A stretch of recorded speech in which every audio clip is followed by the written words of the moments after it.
Saudara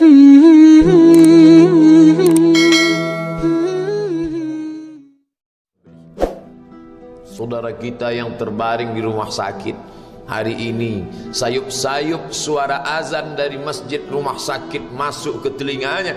Dia menonton di televisi acara live solat Jumat, tapi saat itu dia hanya mampu terbujur kaku. Ruhnya masih ada dalam jasad. Anaknya tidak bisa berada di sampingnya karena security tidak mengizinkan keluarga berada di dalam ruang ICU. Dia duduk di dalam. Suara terdengar, azan bersahutan, hayya 'alas salah, mari salat, hayya 'alal falah, mari menuju kemenangan. Dia hanya bisa meneteskan air mata. Kenapa? Kalau dulu dia waktu sehat sempat beribadah, penyesalannya tidak terlalu banyak.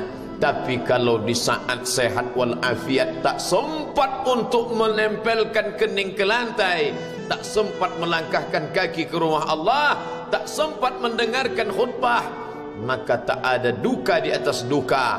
Air mata yang meleleh tak dapat mengembalikan masa lalu. Lan tarji'al ayyamul lati madat, yang lalu tak dapat diulang kembali. Air mata darah menangis. Yang sakit tak akan sembuh, yang mati tak akan hidup. Penyesalan selalu datang di akhir perbuatan. Belum pernah orang menyesal sebelum perbuatan berlalu. Selalu penyesalan di akhir. Di saat itu penyesalan tak lagi bermakna. Apa kata mereka ketika melihat azab Allah? Rabbana, hai Tuhan kami, ya Rabb kami, absarna, mata kami sudah melihat azab, wa sami'na, telinga kami sudah mendengar suara tangisan, teriakan, pekikan di dalam neraka. Farji'na, kembalikan kami lagi ke dunia, na'mal salihah, kami ingin beramal saleh, inna muqinun, kami yakin seyakin-yakinnya. Tapi saat itu penyesalan tak lagi bermakna, karena dunia tak mungkin utuh semula, karena sudah menjadi sunnatullah yang lampau tak akan kembali. Idza sama'un fatarat, langit terbelah, wa idzal kawakibun tasarat, planet-planet bertabrakan, wa idzal biharu fujirat, lautan diledakkan, diletupkan, wa idzal quburu bu'asirat, semua yang dikubur dibangkitkan. Alimat nafsum ma qaddamat wa akharat, disitulah orang baru sadar apa yang dulu pernah aku lakukan. Wa qadimna ila ma amilu min amalin, semua amal mereka kami tunjukkan, kami datangkan. Ini amalmu, ini infakmu, ini wakafmu, ini sedekahmu, ini salawatmu, ini bacaan Qur'anmu, ini zikirmu. Tersenyum mata melihat amal. Faman ya'mal mithqala dzarratin khairan yarah. Tapi jangan lupa, apakah yang dosa-dosa itu dilupakan begitu saja? Yang buruk pun akan nampak juga. Faman ya'mal mithqala dzarratin syarran, sebesar ujung rambut, sebesar telapak kaki semut yang hitam, di atas batu yang hitam, di tengah malam yang kelam, di dalam samudra yang gelap, akan ditampakkan juga pada hari itu. Yauma tublas sarair, segala rahasia ditunjukkan, dan mata akan melihat dengan penglihatan yang nyata. Mulut tidak lagi bisa menjawab. Al-yauma nakhtimu ala afwahihim, hari itu mulut kami kunci, karena mulut itu yang dulu pandai mencari-cari alasan, bersilat lidah, maka hari itu lidah dikunci. Wa tukallimuna aydihim, tangan mereka akan buat bicara. Wa tashhadu arjuluhum, kaki bersaksi.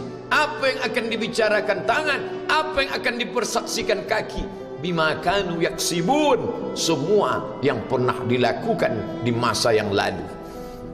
Berapa atasanmu sanggup memberi gaji sehingga begitu enteng kau tinggalkan solatmu?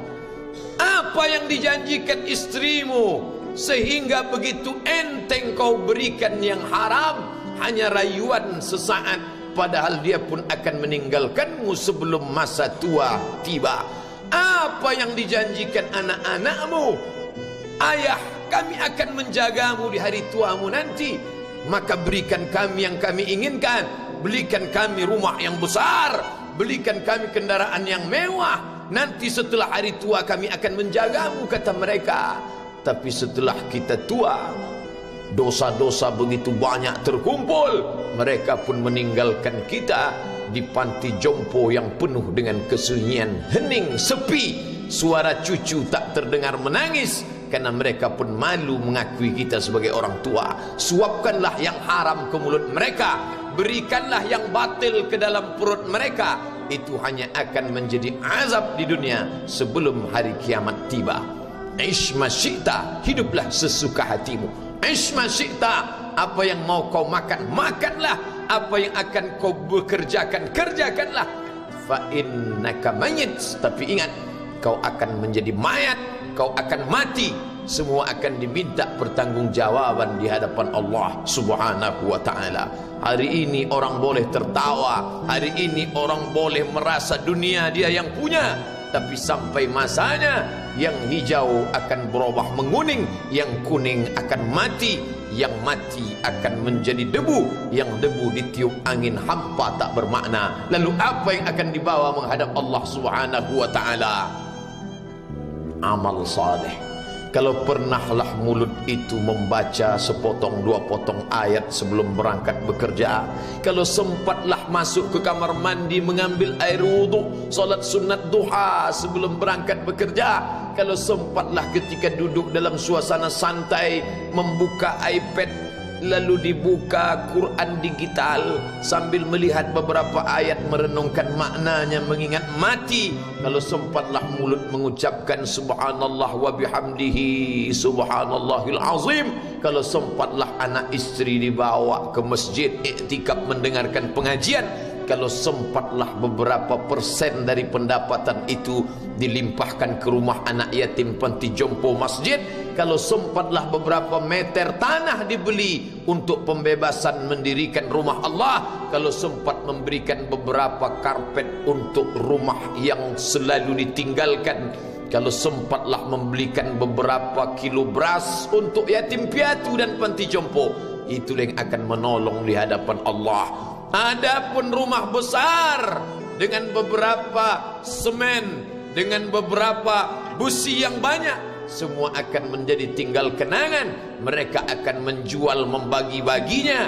Tanah yang dulu harganya semeter 100.000 sekarang sudah menjadi 5 juta. Mereka akan bagi-bagi itu semua kepada ahli waris. Lalu kita hanya membawa 3 helai kain tipis yang tidak berjahit, dan itu semua menjadi milik orang.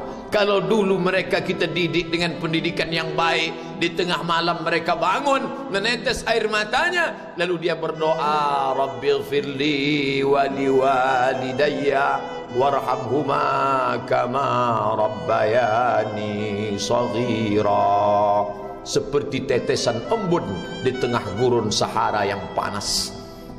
Kalau sempatlah mereka berdoa, Allahumma ighfir lahu warhamhu wa'afihi wa'fu anhu, maka mengalirlah air yang sejuk ke tenggorokan yang kering.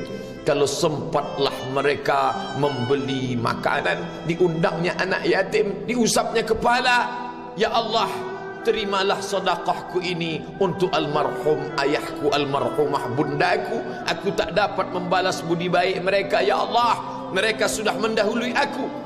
Maka akan mengalirlah itu sebagai perlipur lara di tengah alam barzah sementara kiamat tiba. Tapi kalau mereka hanya dididik dengan keduniawian, dididik dengan kemewahan, disumbat mereka dengan materi, tak pernah diingatkan pada mati. Ketika kita mati, mereka pun juga akan mati perasaan ingatannya. Paling celaka lagi, mereka mengingat kita dengan mengantarkan bunga, mereka mengingat kita dengan pakaian hitam, mereka mengingat kita dengan suara musik, mereka mengingat kita dengan memajang foto kita besar-besar di dalam rumah. Dan itu hanya menjadi penghalang rahmat Allah turun, tidak berkesan sedikit pun. Mereka sedang menyangka kalau dinyanyikanlah lagu kesenangan kita, terobat rindu hatinya. Kalau dipajangnya foto kita, dilingkarkannya karangan bunga, puas rindunya. Padahal itu tidak membuat pengaruh apapun kepada kita di alam barzakh. Maka sayang, buatlah sayang yang mengingatkan sesudah mati. Kalau rindu, buatlah kerinduan yang membuat dia akan tetap mengalir sebagai satu amal sesudah kematian. Idza matal insan, kalau manusia mati, inqata'a. Dulu rajin membaca Quran, berhenti. Dulu rajin salat tahajud, berhenti. Dulu rajin menghatamkan segala yang baik-baik, berhenti. Tapi ada yang tetap mengalir. Di antara yang mengalir itu adalah sedekatun jariyah. Sempat membelikan beberapa bungkus nasi. Nampak orang tua di panti jompo menyuap nasi itu, menggeletar tangan mereka karena usia lanjut, menetes air mata. Kita bukan sedang melihat orang tua, kita bukan sedang melihat orang lain. Saat itu kita sedang melihat potret diri kita 30 tahun yang akan datang. Di mana aku 30 tahun akan datang? Surga, kenikmatan yang luar biasa, tapi dia tidak akan dimasuki oleh orang yang biasa-biasa.